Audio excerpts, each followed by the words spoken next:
Matagal nang bilib ang mga Davaoenyo kay Duterte. Sa 2 dekadang pamumuno bilang mayor, naaayos nito ang nooy mala Wild West na lansangan ng Davao City.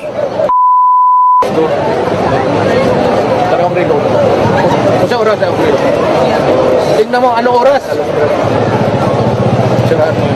Honorable Vice Mayor was then a mayor.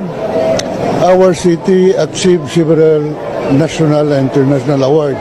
The economy, the peace and order, fight against terrorism, and war against drug are all successful. Ang nagawa sa Davao, nais gawin ni Duterte sa buong bansa. Pero kahit buong bansa na ang pinangangasiwaan, sa Davao pa rin madalas mamalagi si Duterte sa halip sa Malacanang. Mula dito, ginawa ang ilang mahalagang desisyon. Tulad ng pagpili ng mga miyembro ng gabinete at pakikipagpulong sa mga lider ng iba't ibang bansa. Sa Davao City rin sinagawa ang ilang malalaking convention sa lungsod gaya ng pagbubukas ng ASEAN Summit. Nakikita na yung Davao, not just a periphery city before, no, marginalized city, but now an important city. So in fact, nagjo-joke nga na ito na daw yung the new capital of the Philippines kasi laging nandito yung presidente.